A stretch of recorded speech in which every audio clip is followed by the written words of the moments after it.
that to me? Is that directed at me? To me. That sounded more like an audience hello. It is kind of. I mean, couldn't tell if an you were audience speaking of to the zero. audience or to me. Hello to you as well. Oh, well, hello to you. Me. To me. Season 1, episode 6. Alien, Earth. We are back in the lab for this ep. Oh, yeah. We are in Netherland. We are having a grand old time. We took a brief little trip to space 17 weeks ago or 17 days ago or something like that. And the bodies started piling up. And the bodies continue to pile up this ep. Yeah, we're back in real time. The one before the penultimate ep. And The penultimate? Ultimate penultimate? I don't know. I liked it. Here's what I enjoyed. They put a whole bunch of stuff, a whole bunch of pieces on the proverbial chessboard, set them up, and There's they a lot really going on. started to knock them down this ep. We ended the last ep, which was our kind of a little bit of a bottle episode. Yep. Back on the space, the space shuttle, space vehicle. USCSS Maginot. That's right. We ended that ep with a very pregnant comment of the CEO of Utani Whalen saying, "We'll give Morrow whatever he needs to really go in there and start Let the some guy shit." do his job. Exactly. And the episode before that, we ended very pregnantly on Wendy cooing with the baby xenomorph. Yeah. And our little goat with the big eye. Should we talk? Do you want to start this by going on talk about what's going on in Neverland, or do you want to talk about what happened at the board meeting, or not the board meeting, but the mediation meeting?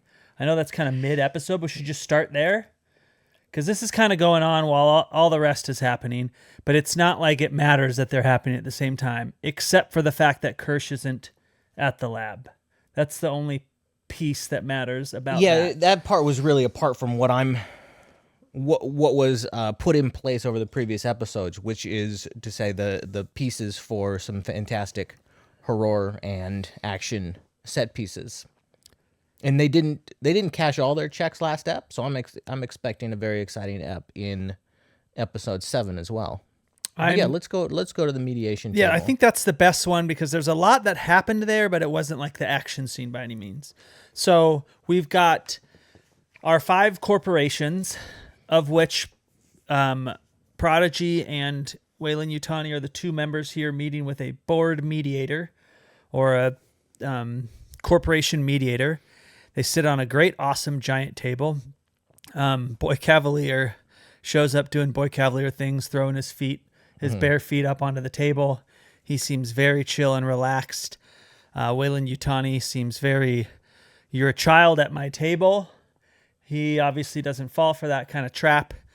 They kind of go back and forth about, hey, why you need to give me my property. And he says, as soon as I finish cleaning it up, and you pay me back for all the things. So that makes a brief little conversation that ends up with $20 billion being the fee for the damage that she's done, which I guess it seems kind of fair for that large building, but we don't know what about buildings inflation cost. and stagflation. But it's a lot of Was it money. in U.S. dollars? We don't know. We're supposed to think it's a big amount. From the way they reacted, it made me think that $20 billion, A, doesn't mean much to them, but B, is much more than what the damage was cost. Than it was worth. She folded pretty easily. Yeah. On the money for sure. Because I believe the deal was $20 billion, and then it was 17, and then he said 25, and then he got 20. Yeah, he started negotiating in the ways that you don't normally see these negotiations progress number-wise. And he does get to keep the space creatures for whatever decontamination 2 weeks, I think, or 6 weeks, and that was kind of the card he played. He had in his back pocket, which was like, he clearly knows all of the rules made by the 5 corporations, and one of them is that if there's an alien species of some sort, which shouldn't exist, but I think in this boardroom they just kind of go, and not that it shouldn't exist, but they're not supposed to take species from other planets. There's some sort of treaty or intergalactic treaty that says that's not okay, but it's obvious that all of them regularly break the rules. I didn't get that from it. I just sort of figured we're spacefaring now. We do have to make rules about inevitably if we come across another form of life, what are our containment procedures? Those would be rules that would be in place prior to the first time that they needed to be used, I would think. Yes, but this in particular, you're not supposed to, like he mentions it, they're not supposed to take species off of planets. So they're breaking the rules from the get-go.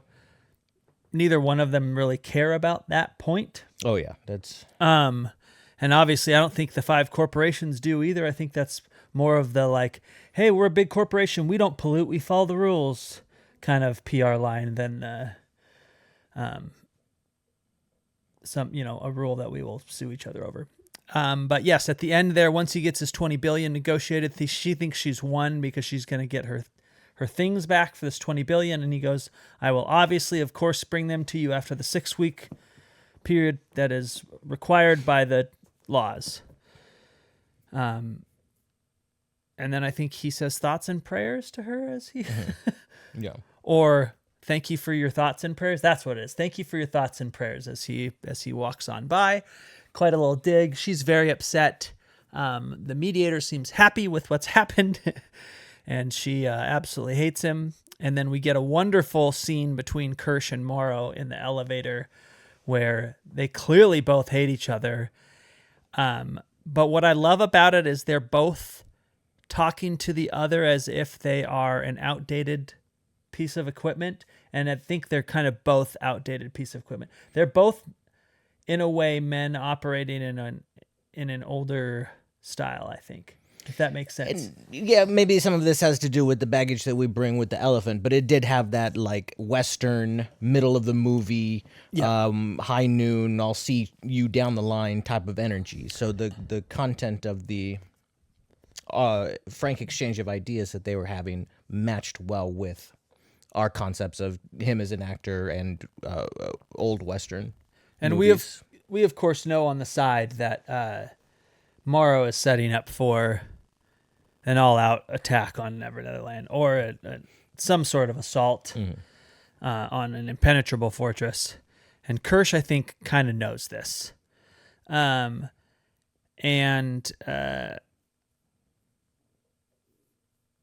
Morrow talks to Yutani Wayland, the CEO, and basically he says, my plan is to sow some chaos and let them deal with that first, and then we'll go in and we will clean up the pieces.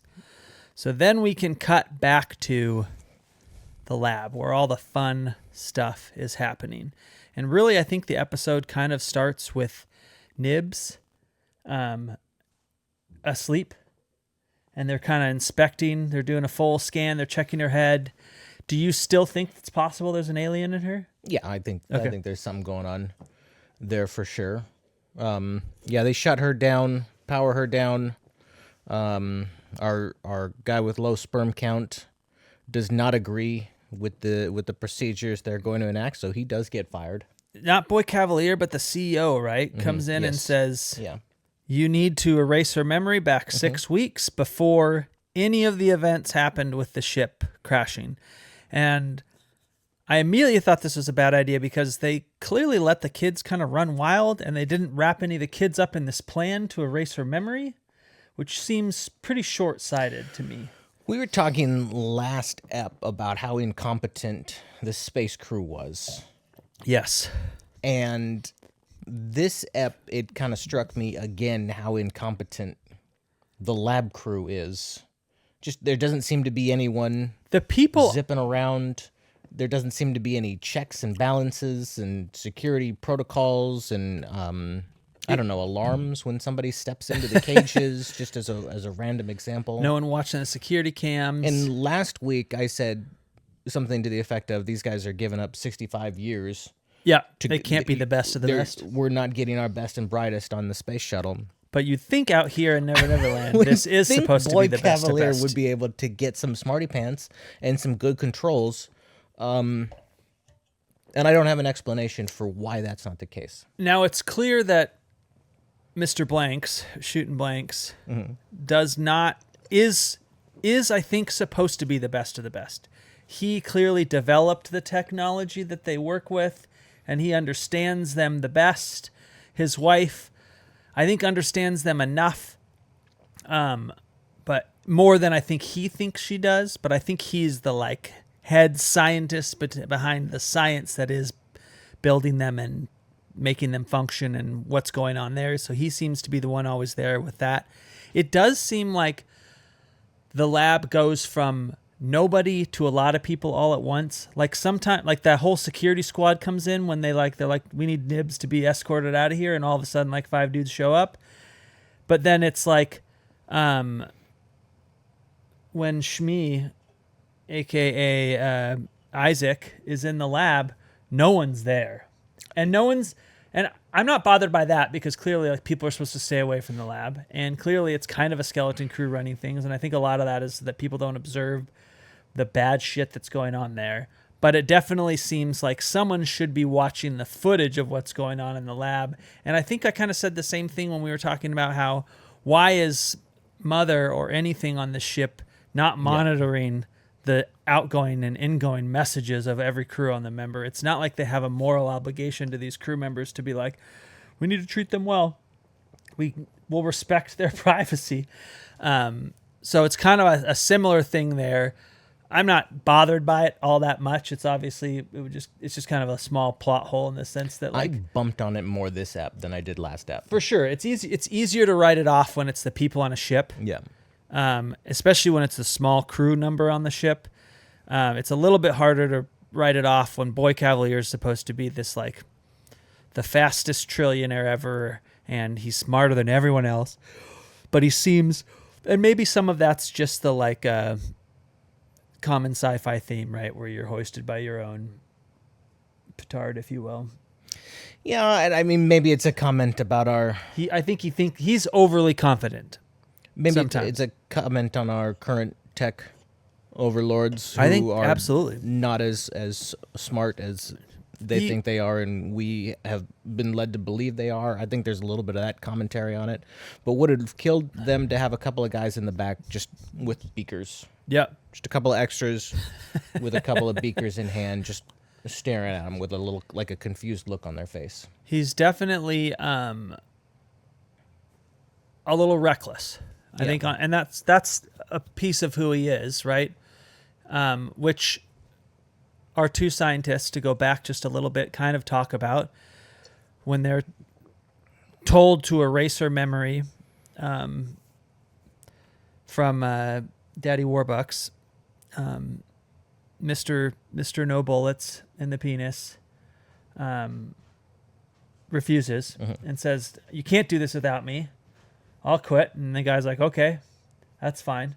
And then she says she'll do it, which is interesting because I think she's, up until now, she has been the moral compass of the show.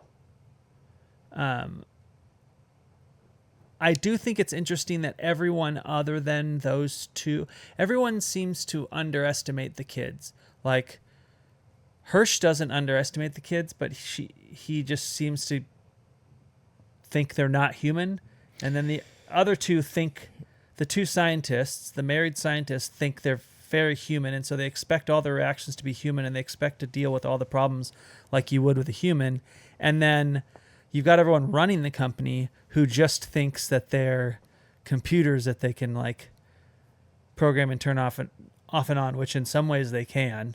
But it seems like it's very interesting to me that they're just like, yeah, we'll erase the memories of this one, not tell anyone else, and nobody else will like react to this. Because we get that whole scene where Nibs wakes up and Wendy's like, "How you doing? How you feeling? You know, earlier you said you were pregnant," and they didn't brief Wendy on this at all, and that seems like a huge oversight, and in turn upsets Wendy quite a bit. Sure. Well, couple of things there. One, we haven't revisited their superhuman strengths Nope. and capabilities in several episodes. We've been, as an audience, a little bit lulled Nibs to sleep jumping at her on with that. and choking her was about the last time we saw them do something. And even that wasn't to the same level Jumping as off a taking on 50-foot cliff. a xenomorph Yeah. or jumping off the cliff or something like that. So yeah, that's going to be interesting to see how that unfolds over the next two. Hirsch does allude to that because there's an interesting scene between Joe Hermit, the brother of Wendy, and Hirsch, where Joe is clearly probing at Hirsch very poorly on how he might be able to escape with her and get out. And they're going to just live at home. And how he is going to protect her. And Hirsch is like, she killed a xenomorph, like unarmed, essentially. Like, what are you going to do for her? And why do you think that they're going to leave? And again, she even reiterates this, which is, I love that he keeps barreling forward with this like plan of them getting away. She's like, maybe I don't want to leave, which is the point you would think he would just be like, oh, like, maybe I should think about what she wants. But clearly he just wants them to go off and be a family again, which I think he's in for a rude awakening there. Well, it's hard to fault him for not trusting the setting in which he's been placed. Back to the guy whose penis doesn't work. Yes. He's dead, right? We'll get there. Is that your assumption, that he is killed? Not yet.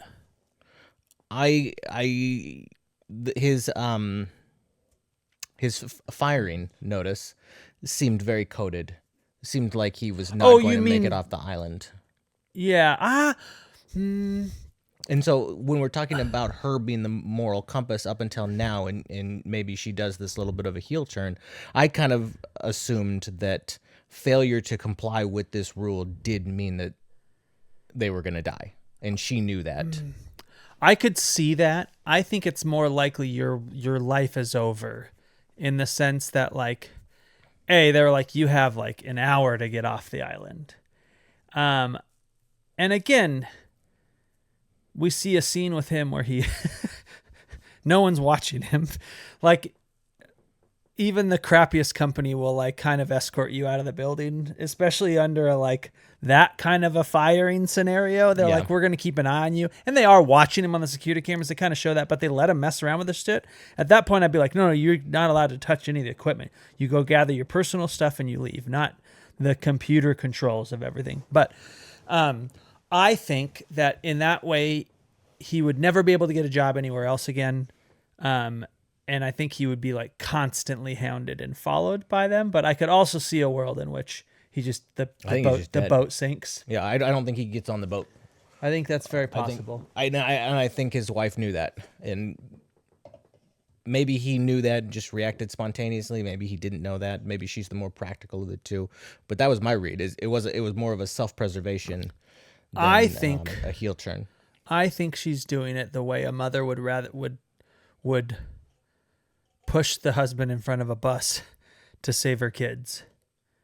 That's how I read it. In that the idea that she would be taken away from her children that are now she considers, I think, her children, she would like that. He is now the indispensable one. That's how I kind of read it. But I see your point too. Yeah. I just think she's just like, there's no way I'm getting off. Like, at this point, like, she thinks she's the moral compass and she's trying to guide stuff, but maybe she's also doing the, like, I can do more from inside than I can outside. Because obviously once they're outside, they're just done. They're cut off completely. You'll never see any of these people ever again. So that's interesting. I could see that. Speaking of heel and face turns, we have to talk about Eyeball Goat, because last ep, Eyeball was, in your opinion, and I think in mine too, I think I read it the same way, trying to help the human from not getting poisoned by those leeches that were escaping and getting into that water. But now in this ep, Isaac goes to feed the bugs, and through a series of errors opens the door to give them their tray, and Eyeball Goat knocks the glass window there, closing the door, trapping Isaac in there, and he does get his face melted off by the bugs, and that seemed fly. very deliberate It to was trap him in there and get him eaten, I which agree, is it was not a help. It was definitely deliberate. I would say that I was definitely leaning towards the octopus eyeball being quote unquote on our side. I think there was probably more on this side when it was just a scientist doing things and probably in some ways being kind to the octopus before. But I think it more naturally has like a set of enemies. And the leech is on that list and the xenomorph is on that list. But the fly is like possibly an ally of some sort. So it's an opportunity to give them a nice hot meal. Yeah. That, and we know that the flies seem to eat metal because he's bringing in a tray of just like metal junk. It's also, I guess I would say it's probably less likely that they're like allies, but I think the fly is less of an issue. But I think at this point, the octopus is observed enough and to know he's in a bad place with bad people. And he's like making the decision of like, I need to escape. Well, that's not going to help escape. You see that, and you tighten up your security protocols. You don't That's make fair. them looser. I just assume he's trying to sow some chaos. But I don't think I think at this point we have no idea what its motivations are. Well, chaos would be unleashing the leeches on the spaceship. That was chaos. That was. And in that case, Eyeball was trying to control the chaos. And in this case, trying to accelerate the chaos. So I find myself a little bit at a loss to really put my finger on Eyeball's motivation. It was definitely deliberately trying to mess with Isaac. But I wonder if this was more out of curiosity. Did Isaac say anything about the octopus at some point that would make you think that they like... I don't think so. I don't think so. Like that. Maybe the octopus doesn't like artificial creatures. But I also know that the octopus had no qualms taking over the engineer on the ship. So it's not like we're all, he's made, or the octopus, I shouldn't gender it, has made one decision or the other. It's got something going on. I don't know what it is. It definitely is laid back and waiting for its opportunities, and it saw that one pretty well. To talk about the series of unfortunate events that led to that was hilarious to watch Isaac. He couldn't open the door, and so he rips it off on accident with his super strength. Yeah.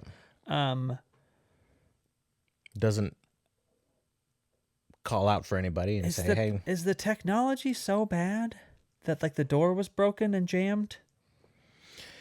This seems like a pretty state-of-the-art lab.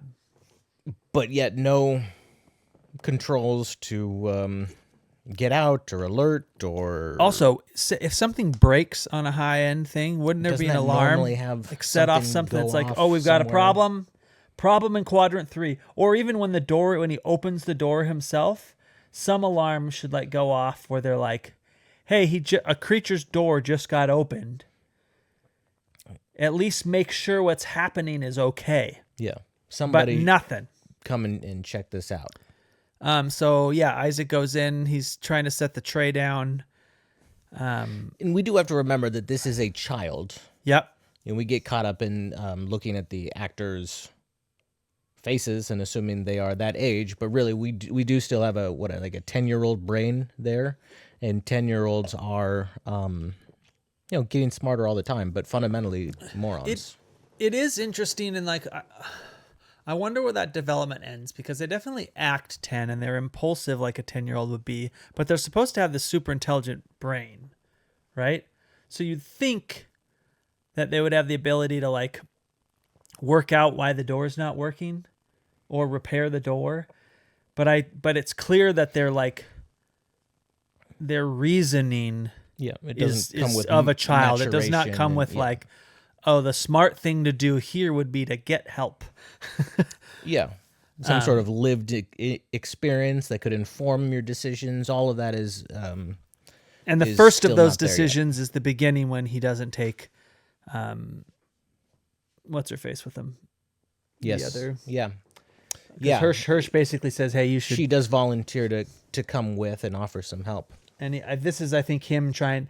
This is all part of his new persona of like, I am Isaac now. I am smart. I'm going to be a scientist. I've always wanted to be a scientist. Here I am doing science.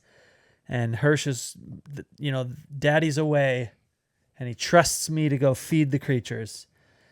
And it goes bad. Number one, right off the bat. But this is my biggest question going in the last 2 episodes is what's going on? What does Eyeball want? What's Eyeball's plan, motivation? It's higher than what's Hirsch doing, because I'm doubling down. I'm pretty sure we've got a double agent situation. I'm doubling down on that take from last week. I like that idea, but I still think Hirsch just has his own motivations. Is it more fun when we disagree? Yeah, because you're in this absolutely. case, you're empirically wrong, and we'll be able to prove that maybe tonight, maybe later tonight. It's very possible. We're gonna need to move some of this stuff so I don't trip over it when I do my victory lap. Here's another idea. Maybe the octopus has observed Wendy talking to the xenomorph. And now octopus is going, they are friendly with the xenomorphs. They are on the xenomorph side. Death to these things. Did that happen in the same room? Yes, because it's right across the way in the thing. I like that. Xenomorphs growing up super fast. They're not feeding anything. They give it a place to hide, which I think is fucking hilarious. We've already seen the smaller facehugger break out of glass. I don't know why they think their glass is safe. We've seen acid go through several floors of ships. Again, the incompetence here is a little bit egregious. But that does kind of follow Boy Cavalier's, like, I just play it, Yeah. I'm successful because I'm willing to take the risk. At risk of taking forever to talk about this, Isaac dies. We get a sweet scene between Joe Hermit and Shooting Blanks where Joe is asking about how he could get out, and is Wendy safe here? Mm. And she's not. He takes the opportunity to say that on the screen by typing in some stuff, and then he shows him turning off the tracking. He turns off some sort of thing that they're all on, which is where he finds out. That's when he finds out Isaac is, of course, not there. He looks on the camera, sees him in the lab with his head melted off. Second question, is Isaac dead? I think he's dead, right? Oh, for sure. Yeah. No chance. Do they have a backup of him?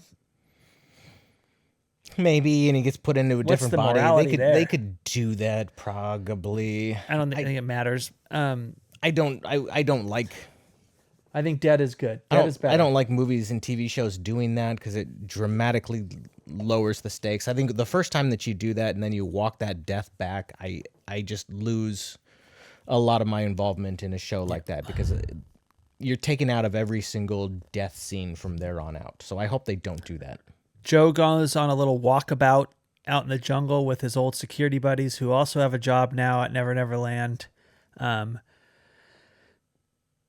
It's kind of a formality that they're on security because it does seem like there's no way that anybody's going to come attack the island. One of Joe's buddies, early on, that's not necessarily true because they're expecting possibly an invasion from the other organization. They're not going to take that line down, I think, is the theory. Joe, of course, is very clumsily trying to figure out how to get a boat and get Wendy off the island. He knows there's a boat and he has the code.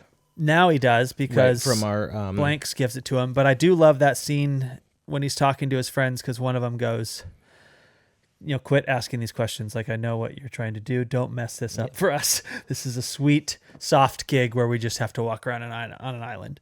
And then is Smee It is. Smee is not who Isaac is. Smee is the guy with Morrow in his head. And No Sperm runs into him. and gets tricked to go in the room. While he's trying to help Isaac out, Smee opens the door for one of the facehugger eggs, and the facehugger egg takes our good friend and facehugs him. Smee drags him into the air duct just in time before getting attacked by the metal-eating fly, which I found interesting because you'd think the metal-eating fly could get right through that vent almost immediately. Which we may see in this next episode, or it may just kind of be in there. I think the fly is another interesting of these creatures. I think they've done a tremendous job adding all these creatures from the planet. Still, the octopus by far is the most interesting. Obviously, the xenomorph's going to get out at some point. Will it try and attack Wendy? We don't know. Wendy continues to try and talk to it. I don't think she knows what she's saying, though. Yeah, I think it's mostly vibes. Yeah, I think it's like talking to a dog. The dog generally understands what good boy means. She's just vibe coding with it. Yeah.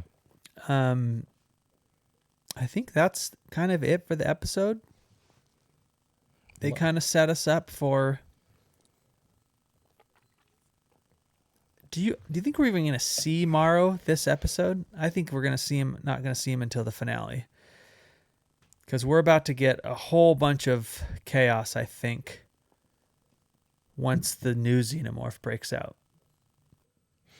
Yeah, I'm guessing we do see Morrow this maybe it's at the end of it where everything is sort of the structure is all breaking apart, and then Morrow comes in and does one final hack to the controls, and then all the cages open and everything is loose, and that's where we end. Is it possible we get xenomorph on xenomorph violence? Because now we have a second xenomorph, and we have one that Wendy maybe kind of thinks is her baby. I would assume one not. that isn't. They're friendly with each other. I mean, we just make that assumption. Maybe Wendy can talk this one into... I would not think we have xenomorph on xenomorph crimes, unless I think it's the highly likely. baby xenomorph is defending Wendy. That's what I mean. Against I think the adult xenomorph. I could see. Well, they're both going to be adults at this point, because the new one is in. The new one's got to burst out of a chest and grow up, and they did show the other one's pretty much full grown at this point, but I think that one is going to defend Wendy. I could see that. That's the moment I think. But don't forget, Wendy is powerful enough to beat a xenomorph. Chop its head off. With her bare hands and a door. I also think it's possible that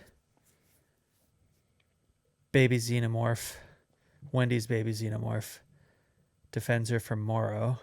Mm-hmm. I see... My predictions are Morrow kills Boy Cavalier, Hirsch kills Morrow, cliffhanger. I like it. Anything else? Yeah. Stay gold. Stay gold, Pony Boy.